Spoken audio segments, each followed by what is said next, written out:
극률하신 성품 네 번째. 자, 네 번째 돌봄입니다. 첫 번째 하나님의 극률하신 성품, 극률이 있었고 경청이 있었고 자비가 있었던 거 기억나나요? 그리고 오늘 돌봄, 이렇게 네 가지가 있어요. 자, 돌봄이란 다른 사람의 필요를 채워주는 거예요.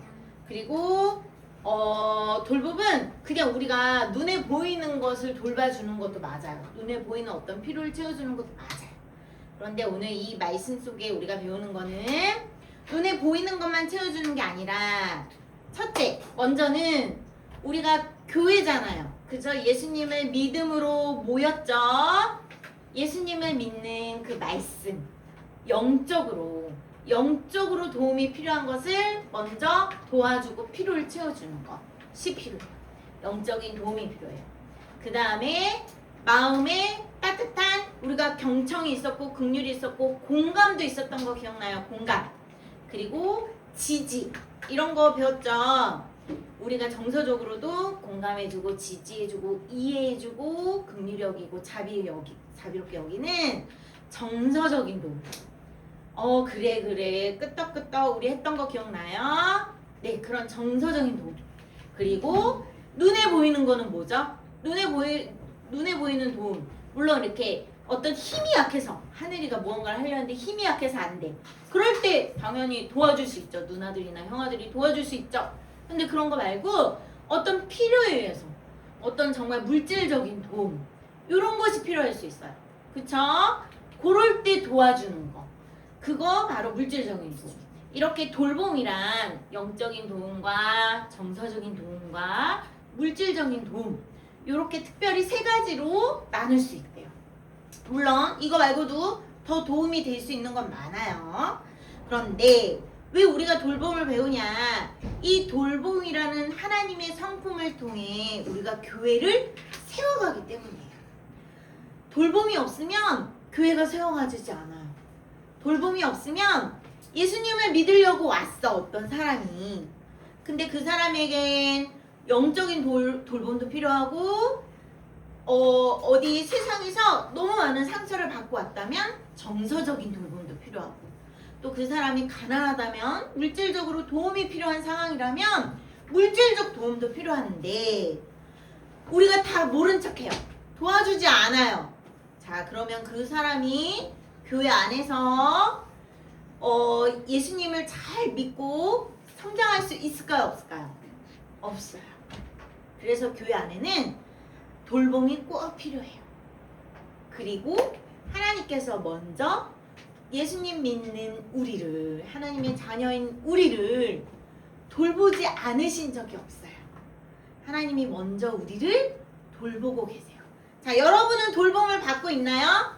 교회 말고 꼭 교회가 아니더라도 돌봄을 받고 있어요? 안 받고 있어요? 저 돌봄 안 받고 있는데요 라는 사람 있나요? 손 들어보세요. 희나 손 드는 건 줄 알았어 지금. 민성이 지금 돌봄 안 받고 있나요? 돌봄 안 받고 있으면 민성이 집에서, 따뜻한 집에서 먹고 자고 할 수 없죠? 자, 여러분은 기본적인 돌봄을 당연히 받고 있어요. 가정에서, 엄마 아빠에게. 자, 그렇지 않은 친구들도 되게 많아요. 돌봄이 없는 친구도 많아요. 그런데 우리가 느끼지 못하는, 우리가 너무 당연해서 느끼지 못하는 그 돌봄이라는 것을 우리는 이제 교회 안에서 우리가 믿는 성도들 가운데 이 영적, 정서적, 물질적 돌봄을 해야 한다라는 겁니다. 자, 그래서 하나님이 교회를 세워가는데 성도들에게 요구하시는 것은 오늘 우리가 읽은 이 본문 속에 돌봄이라는 게 들어가 있어요. 자, 초대교회가 시작이 되었어요. 예수님을 믿는 많은 무리들이 예루살렘에서부터 모여들었어요. 자, 그래서 사람들이 함께 모여 예배드리고 말씀을 배우고 기도를 하는데, 자, 가난한 사람들도 되게 많아요. 이 사람들이 모여서 함께 예배만 드릴 수는 없어요. 그쵸? 여러분 한 2시간 물론 2시간 예배 드린 적 없지만 2시간 예배 드렸어요. 그럼 여러분 어떤가요? 배고프죠? 아 누가 먹을 것 좀 주면 좋겠다 이런 생각 들죠. 우리 여름 성경학교 때. 자 열심히 무언가를 했는데 시간이 지나도 밥이 안 나와. 그럼 여러분 어떨 것 같아요? 재미보다 슬슬 불평이 나오면서 집에 가고 싶겠죠. 당연히. 그런데 그런 거 느끼지 못한 이유가 뭐예요? 수고하며 힘들게 여러분의 먹을 것을 열심히 준비해서 집사님들이 때때마다 아주 배가 터질 정도로 먹을 것을 주었기 때문에 여러분은 불평이 없었어요. 그쵸? 자 여기 교회도 마찬가지예요. 교회에서 예배드리고 말씀을 배우고 찬양을 하지만 먹을 것이 필요했어요. 자 그럴 때 성도들이 어떻게 했냐면 조금 더 형편이 나은 사람들 그런 사람들이 한 마음과 한 뜻이 되어 모든 물건을 서로 통용하고 자기 재물을 조금도 이거 내 거야. 이거 내가 갖고 왔어. 이거 내가 이렇게 했는데 그래 오늘 좀 이렇게 내가 쏠게 이렇게 티내지 않고 자기 것이라 주장하는 사람이 한 명도 없었대요. 자 무슨 뜻일까요? 너무 당연한 거예요. 이들에게는 너무 당연했다는 거예요. 오늘 교회 가서 함께 나눠 먹을 거 내가 챙겨가야지. 오늘 근데 오늘 나눠 먹을 게 없네. 그러면 오늘 이거 당근에다 팔아서 이 비용 가지고 오늘 우리 성도들이랑 먹을 양식을 준비해야겠다. 이런 마음이었다는 거예요. 그 당시는 당근은 당연히 없었겠죠. 예를 들면 자신의 물건을 우리 교회 공동체 안에서 함께 나눠 먹고 그리고 정말 가난해서 먹을 것이 없는 사람도 엄청 많았대요. 이때에는. 자 우리는 주변에 너무 가난해서 먹을 것이 없어 굶는 사람을 본 적이 없어요. 우리 여러분은, 우리 친구들은. 그쵸? 자 그런데 이 시대 때에는 정말 먹을 것이 없어 굶주린 사람들이 많았어요. 이런 사람들이 예수님을 믿고자 교회에 온 사람들이 정말 많았어요. 그들을 먹이기 위해서라도 내가 오늘 당장 우리 집에 먹을 것이 없을지라도 내가 오늘 이거 팔아서라도 먹을 것을 준비해서 우리 가난한 성도들 굶주려서 온 성도들을 함께 먹고 함께 나누고 함께 예수님의 사랑으로 실천해야겠다라고 생각하는 사람들이 정말 많았대요. 예수님이 말씀하시는 돌봄, 하나님이 우리를 돌봐주시도 우리에게 돌보라 하시는 돌봄은 바로 이런 돌봄이에요. 나만 배부르면 됐지 이게 아니라 저 사람이 배가 고프고 굶주리고 저 사람이 영적으로 말씀이 갈급하고 배워야 하고 정서적인 지지와 응원과 또 지지와 응원과 이해를 받고 공감을 받는 것이 필요하다면 그것을 도와주려고 하는 모습, 그게 바로 초대교회 때 나타난 모습이에요. 자 여기에 누가 나오냐면 36절에 구브로 사람 레위족인 요셉이라는 사람이 나와요. 자 이 사람은 진짜 이름이 요셉인데 별명이 바나바래요. 자 이 바나바라는 사람의 이름이 사도행전에 곳곳에 좀 많이 나와요. 별명이 바나바예요. 그 별명의 뜻은 위로의 아들이라는 뜻이래요. 자, 이 바나바는 사실 성경적인 배경에서 이 바나바가 어떤 사람이었냐라고 학자들이 추측한 건데 돈 좀 있었어요. 집안이 좀 괜찮아. 그러니까 뭐 금수저까지는 아니더라도 뭐 은수저 정도 괜찮은 집안이야. 그래서 그런데 이 사람은 자기의 배경과 자기의 부유함과 잘남이 당연한 것이 아니라 이 사람이 별명이 위로의 아들이라 그랬죠. 어떻게 했다는 것 같아요. 자, 37절 우리 한번 읽어볼까요? 자, 은찬아 같이 읽자. 37절 시작. 그가 같이 있음을 팔아 그 값을 가지고 사도들의 앞에 두니라 라고 얘기해요. 뭐가 있었대요? 밭이 있었대요. 자, 그 당시 밭은 비싸요. 오늘날 여러분은 부동산 잘 모르지만 오늘날 밭은 안 싸요. 밭보다 그냥 이런 건물이 더 비싸요. 그래서 우리 친구들이 건물주가 꿈이라는 친구들 되게 많죠.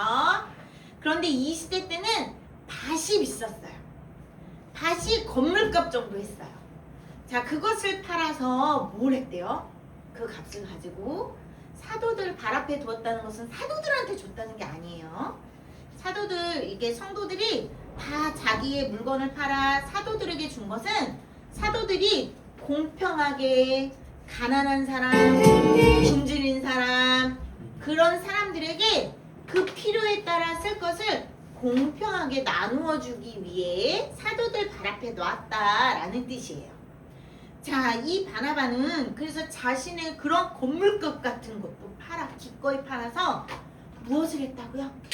가난한 사람들, 그리고 도움이 필요한 사람들, 아픈 사람들, 형편이 어려워서 여러 가지 사연과 여러 가지 어려움 속에 있는 사람들을 도왔다는 거예요. 자, 그래서 여러분, 이렇게 할 수 있는 이유가 뭘까요? 이렇게 할 수 있는 이유. 그냥 멋져 보이기 위해서? 내 플렉스야 이러면서 나 이 정도야 이렇게 나타내기 위해서 그랬을까요? 그렇지 않아요. 자, 이 당시 초대교회 때는 하나님의 말씀, 예수님의 복음이 폭발적으로 많은 사람들에게 들려지고 그 예수님의 말씀, 그 복음이 폭발적으로 많은 사람들에게 예수님께 돌아올 수 있는 놀라운 은혜가 넘쳤어요. 그분이 바로 우리를 구원하시는 그분이야. 예수님이 바로 그리스도야. 하나님의 아들이시래. 십자가에 죽었던 그 예수가 우리를 구원하시는 분이래 라는 그 믿음이 폭발적으로 번져나갔어요. 그래서 예수님을 믿는 그 믿음으로 하나님의 은혜를 입은 자는 그렇게 함께 예수님을 믿는 교회 사람들, 교회 무리들을 보며 여러분 어땠을까요?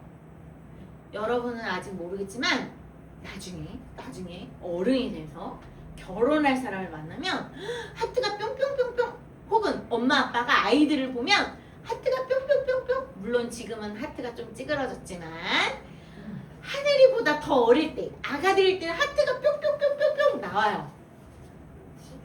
한 3, 4살 정도만 돼도 큰 소리 안 나요. 어이구 그랬어 하고 하트가 뿅뿅뿅뿅뿅 나와요. 자, 여러분 지금은 못 느끼고 우리 엄마 아빠 그랬다고 믿지 못하는 표정이지만 그랬어요. 자, 그런 것처럼 예수님을 믿고 정말로 예수님의 그 사랑이 내 안에 충만하고 성령님께서 내 안에 충만한 은혜를 부어주시면 이렇게 함께 예수님을 믿는 우리 성도들, 함께 예수님을 믿는 친구들이 너무 예뻐 보여요. 뿅뿅뿅뿅 하트가 나와요. 자, 그런데 그러한 사람들이 굶주리고 있고 헐벗고 있고 상처받아 아파하고 괴로워하고 어려움에 처해 있다면 기꺼이 도와줄 수 있는 것, 이게 바로 하나님의 사랑이에요. 이런 사랑을 실천했던 모습이 초대교회 때의 모습이에요. 자, 그래서 바나바는 물질적으로 도왔어요. 그리고 위로의 아들이라는 별명처럼 물질만, 돈만 준 걸로 끝나지 않아요. 아파하고 어려워하고 괴로워하고 속상해하는 사람이 있다면 바나바는 가서 위로해주고 따뜻한 말로 격려해주고 특히 하나님의 말씀으로 격려를 많이 해줬어요. 그래서 바나바가 안디옥 교회라는 곳에서, 안디옥이라는 곳에, 예루살렘을 떠나 안디옥이라는 곳에서도 복음을 전하고 바울과 함께 교회를 세웠거든요. 자, 그곳에서 바나바가 사도행전 11장 22절 전도서를 읽어줄게요. 그 안디옥 사람들에게도 그 사람들이 믿음이 성장한다는 말을 듣고 너무 기뻐서, 자, 그러면 여러분 이제 이러한 믿음 가운데 굳건한 마음으로 주님과 함께 꼭 머물러 있어야 합니다. 흔들리면 안 됩니다. 우리 예수님이 여러분을 돌보시고 여러분을 붙들고 계시니 여러분도 예수님을 꼭 붙들고 계십시오 라는 등 그런 위로의 말을 많이 말씀으로 전했던 사람이에요. 그래서 정서적인 지원, 영적인 지원, 물질적인 지원, 그 돌봄들을 아끼지 않은 대표적인 인물이 바로 바나바입니다. 그래서 오늘 이 돌봄을 통해 우리가 배울 수 있는 것은 바로 바나바처럼 믿음이 굳게 서서, 여러분 먼저 그렇게 누군가를 도우려면 내 믿음이 어때야 돼요? 내 믿음이 건강해야 돼요. 내 믿음이 튼튼하고 내 믿음이 조금 더 성숙해야 돼요. 여러분이 조금 더 초등학교 나이 정도 되니까 동생인 하늘을 돌볼 수 있고, 중학생이 되니까 초등학교 동생들을 돌볼 수 있고, 고등학생이 되니까 그 밑에 동생들을 돌볼 수 있게 되죠. 그런 것처럼 우리도 믿음이 성장해야 믿음이 연약한 사람을 돌볼 수 있어요. 우리의 믿음이 성장해야 나보다 어려운 형편의 사람들을 돌아보고 돌볼 수 있어요. 그래서 우리는 동시에 하나님 앞에, 하나님 저희 믿음도 성장하게 해주시고 저보다 어려운 형편의 친구들, 어려운 사람들을 돌볼 수 있는, 돌보고 그들을 위해 기도하고 그들을 세울 수 있는 그러한 힘도 주시고 지혜도 주시고 능력도 주세요 라고 기도해야 합니다. 자, 여러분 당장 우리가 교회 안에서 우리가 이렇게 실천할 수 있는 사람은 사실 없어요 지금, 그쵸? 그런데 우리가 이렇게 성전을 딱 세웠어요. 성전이 거의 다 지어졌죠? 이제 앞으로 많은 사람들이 올 거예요. 진짜 우리의 돌봄이 필요한 친구들이 올 거예요. 동생이 오든 누나가 오든 형하고 오든 돌봄이 필요한 어린이들, 학생들이 많이 올 거예요. 자, 우리는 오늘 이렇게 배운 것을 어떻게 하면 된다? 그럴 때 실천하면 돼요. 너그럽게 이해해주고 공감해주고 지지해주고 그 친구에게, 그 동생에게 필요한 것을 돌봐주려고 노력한다면 하나님이 무엇보다 가장 기뻐하실 거예요. 자, 이렇게 교회 안에서 이런 모습으로 우리가 먼저 하나님 앞에 돌봄을 받은 대로 돌봄을 실천하고 배운 대로 실천할 수 있는 우리 모두가 되길 바랍니다. 자, 기도할게요. 하나님 감사드립니다. 하나님의 은혜 가운데 정말로 우리를 하나님의 복으로 인도하여 주셔서 이렇게 교회 안에 우리가 한 마음과 한 뜻이 되고 하나가 되게 하여 주심을 감사드립니다. 교회 안에 많은 사람들이 영적인 돌봄이 필요하고 정서적인 돌봄이 필요하고 물질적인 돌봄이 필요할 때 하나님, 저희들이 그것을 잘 세심하게 관찰하고 배려하고 살펴서 돌볼 수 있는 저희들이 될 수 있도록 도와주세요. 저희들의 믿음도 성숙하고 하나님, 저희들이 정서적으로도 성숙하고 그렇게 안정되어 하나님 앞에 우리가 돌봄이 필요한 사람들을 돌볼 수 있기를 간절히 원합니다. 멋진 하나님의 사람들로 저희들을 그렇게 양육시켜 주시기를 구합니다. 예수님의 이름으로 기도드립니다. 아멘.